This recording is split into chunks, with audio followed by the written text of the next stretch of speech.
2022년 5월 12일 오늘의 말씀 시작하겠습니다.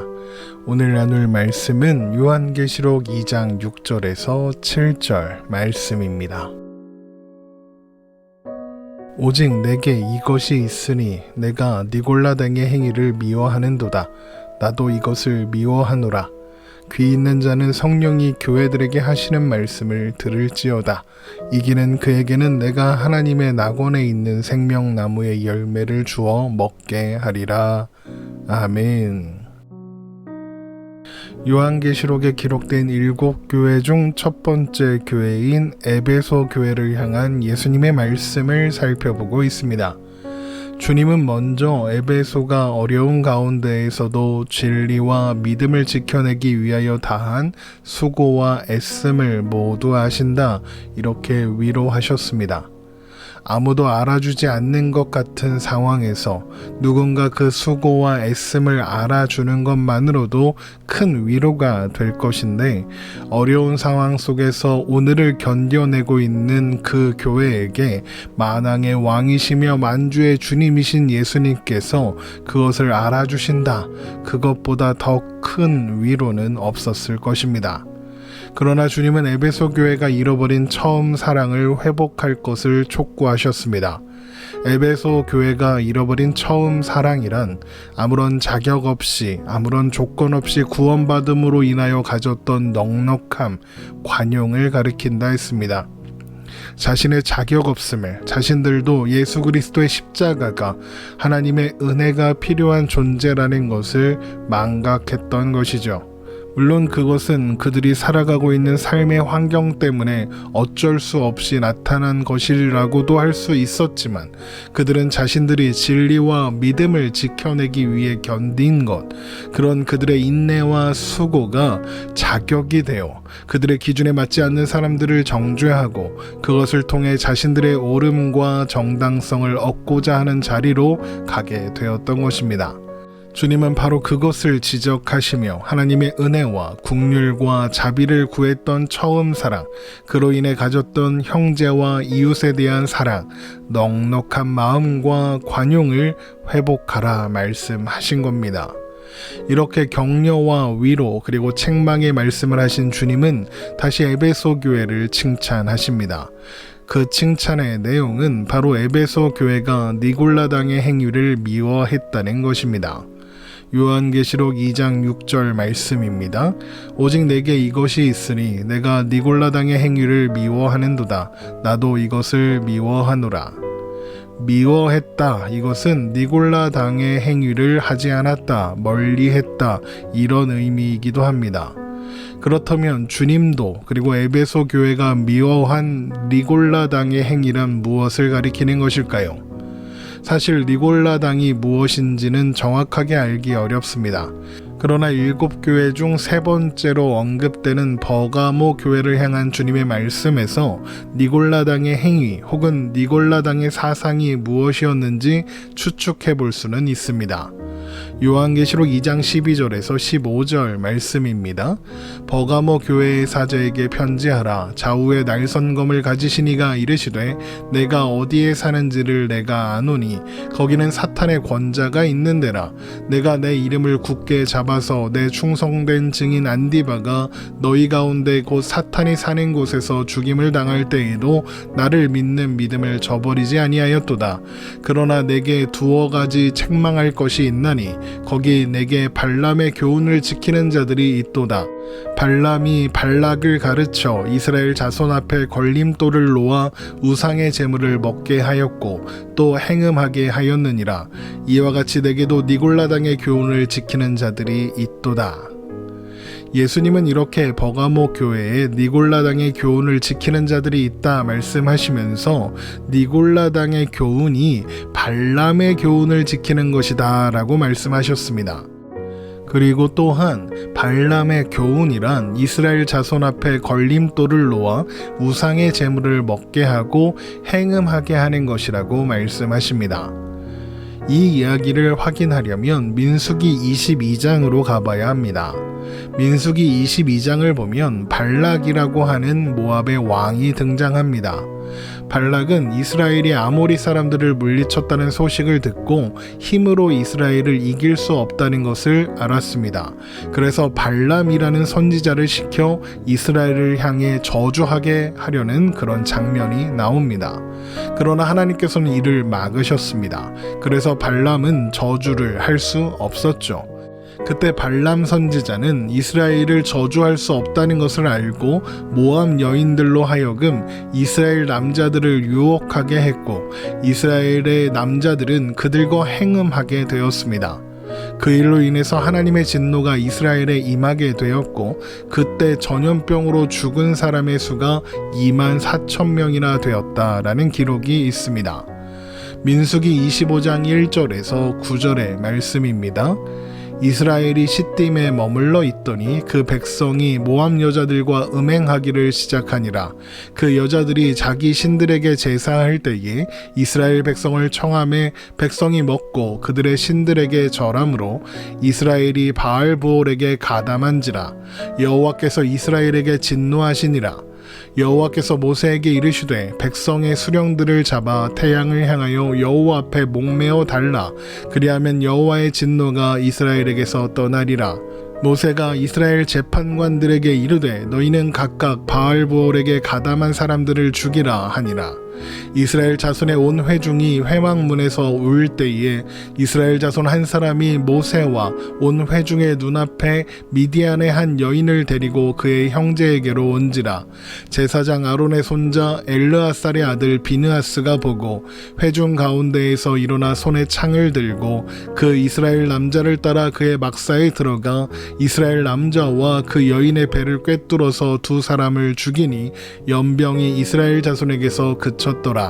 그 연병으로 죽은 자가 24,000명이었더라. 우리는 이 기록을 통해서 니골라 당의 교훈과 행위가 무엇이었는지 짐작해 볼 수 있습니다.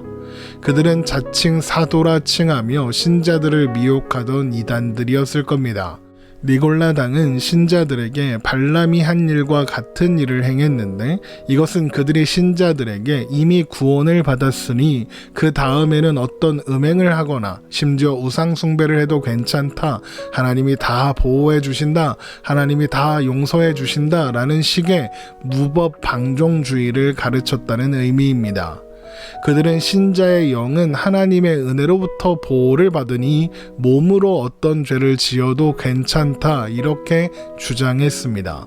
그러니까 몸과 영을 나누는 영지주의적 성격을 가지고 있었던 것이죠. 그러나 그들은 이렇게 하나님의 은혜를 방탕한 것으로 바꾸고 주님이신 예수 그리스도를 부인하는 자리로 가게 된 것입니다. 유다서 1장 4절에서 11절의 말씀입니다. 이는 가만히 들어온 사람이 몇이 있음이라.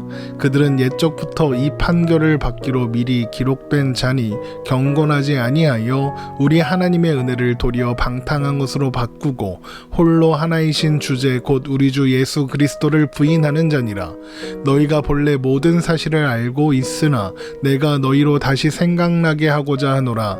주께서 백성을 애굽에서 구원하여 내시고 후에 믿지 아니하는 자들을 멸하셨으며 또 자기 주의를 지키지 아니하고 자기 처소를 떠난 천사들을 큰 날의 심판까지 영원한 결박으로 흑암에 가두셨으며 소돔과 고모라와 그 이웃 도시들도 그들과 같은 행동으로 음란하며 다른 육체를 따라 가다가 영원한 불의 형벌을 받음으로 거울이 되었느니라. 그러한데 꿈꾸는 이 사람들도 그와 같이 육체를 더럽히며 권위를 없인 여기며 영광을 비방하는도다. 천사장 미가엘이 모세의 시체에 관하여 마귀와 다투어 변론할 때에 감히 비방하는 판결을 내리지 못하고 다만 말하되 주께서 너를 꾸짖으시기를 원하노라 하였거늘 이 사람들은 무엇이든지 그 알지 못하는 것을 비방하는도다. 또 그들은 이성 없는 짐승같이 본능으로 아는 그것으로 멸망하느니라. 화 있을진저 이 사람들이여 가인의 길을 행하였으며 삭슬 위하여 발람의 어그러진 길로 몰려갔으며 고라의 패역을 따라 멸망을 받았도다. 이것이 니골라당의 행위입니다. 하나님의 은혜를 방탕한 것으로 바꾸고 주님이신 예수 그리스도를 부인한 것입니다. 그것이 발람의 어그러진 길로 몰려간 행위였던 것이죠. 그러나 에베소 교회의 신자들은 예수님께서 그들을 칭찬하시는 것처럼 그런 사상에 물들지 않았으며 오히려 잘 분별하고 드러내어 경계할 수 있도록 했습니다. 요한계시록 2장 2절입니다. 내가 내 행위와 수고와 내 인내를 알고 또 악한 자들을 용납하지 아니한 것과 자칭 사도라 하되 아닌 자들을 시험하여 그의 거짓된 것을 내가 드러낸 것과. 물론 하나님께서 우리를 향한 하나님의 계획과 사랑을 포기하시거나 취소하지 않으므로 구원은 취소될 수 없습니다. 그 누구도 하나님의 계획을 수포로 돌아가게 할 수 없으며 그 어떤 것도 하나님의 구원에서 우리를 떨어뜨릴 수 없죠. 로마서 8장 38절에서 39절 말씀입니다. 내가 확신하노니 사망이나 생명이나 천사들이나 권세자들이나 현재일이나 장래일이나 능력이나 높음이나 깊음이나 다른 어떤 피조물이라도 우리를 우리 주 그리스도 예수 안에 있는 하나님의 사랑에서 끊을 수 없으리라. 그러나 그렇다고 해서 그것이 구원받은 자가 아무렇게나 살아도 된다, 그것을 의미하는 것은 아닙니다. 부모가 자녀가 태어난 뒤에 아무것도 하지 않고 그냥 내버려 두지 아니하며 교육하고 양육하고 그래서 온전한 사람으로 자라도록 하는 것처럼 하나님 또한 우리를 구원만 하시고 그 후에는 알아서 살아가도록 하지 않으시기 때문입니다. 하나님은 우리를 구원하사 자녀로 삼으셨으며 하나님의 온전한 자리까지 가도록 우리를 인도하십니다.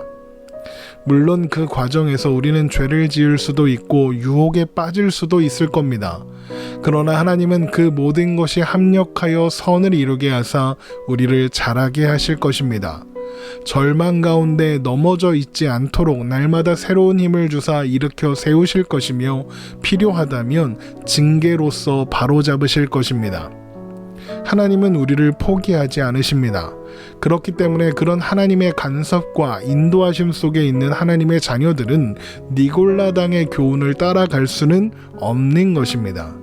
하나님께서 우리를 포기하지 않으시며 우리의 삶에 끊임없이 간섭하시고 인도하사 그리스도의 장성한 분량까지 온전하게 되는 데까지 자라게 하실 것임을 아는 사람, 바로 그 사람이 바로 귀 있는 자입니다. 요한계시록 2장 7절의 말씀입니다. 귀 있는 자는 성령이 교회들에게 하시는 말씀을 들을지어다. 이기는 그에게는 내가 하나님의 낙원에 있는 생명나무의 열매를 주어 먹게 하리라. 귀 있는 자는 성령이 교회들에게 하시는 말씀을 듣습니다. 성령이 교회들에게 하시는 말씀이란 결국 하나님께서 우리를 포기하지 않으시며 우리의 삶에 끊임없이 간섭하시고 인도하사 그리스도의 장성한 분량까지 온전하게 되는 데까지 자라게 하신다라는 것입니다. 만일 누군가 성경의 말씀을 자의적으로 자신에게 유리한 대로 해석하려고 한다면, 그래서 자기 생각대로, 자기 마음대로, 자기 소견에 옳은 대로 살아가고자 한다면 그는 하나님의 말씀을 듣는 귀가 없는 사람이며 니골라당의 행위를 따르는 자가 되는 것입니다. 반대로 하나님의 말씀을 듣는 사람, 그래서 하나님의 마음과 뜻을 아는 사람은 이기는 자이며 그는 생명나무의 열매, 곧 영생의 열매를 누릴 것입니다. 사이비와 이단들은 자신들의 교주가 이기는 자, 이긴 자라고 주장합니다. 그러나 요한계시록이 가리키는 이기는 자는 어떤 특별한 사람을 말하는 것이 아니며 또 말세의 어느 때에 어떤 사람이 특별히 나타난다, 그런 의미도 아닙니다. 이기는 자는 귀 있는 자이고 이기는 자는 그래서 성령이 교회들에게 하시는 말씀을 듣는 자입니다. 요한계시록 2장 7절의 말씀을 다시 한번 보겠습니다. 귀 있는 자는 성령이 교회들에게 하시는 말씀을 들을지어다. 이기는 그에게는 내가 하나님의 낙원에 있는 생명나무의 열매를 주어 먹게 하리라. 귀를 열고 하나님의 말씀을 듣는 자, 하나님의 말씀 앞에 겸손히 서는 자, 성령께서 하시는 말씀을 듣는 사람, 바로 그 사람이 이기는 자인 것입니다. 로마서 8장 37절입니다. 그러나 이 모든 일에 우리를 사랑하시는 이로 말미암아 우리가 넉넉히 이기느니라. 우리는 그리스도 안에서 넉넉히 이기는 존재입니다. 이기는 자는 그래서 그리스도 안에 있는 우리 모두를 가리키는 것이죠. 오늘도 우리 앞에 놓인 한 걸음 한 걸음을 더 잘하게 하시는 하나님의 인도하심을 의지하며 말씀 앞에서 겸손히 서서 말씀 안에서 살아가는, 말씀을 의지하여 살아가는 우리가 되기를 주님의 이름으로 축원합니다.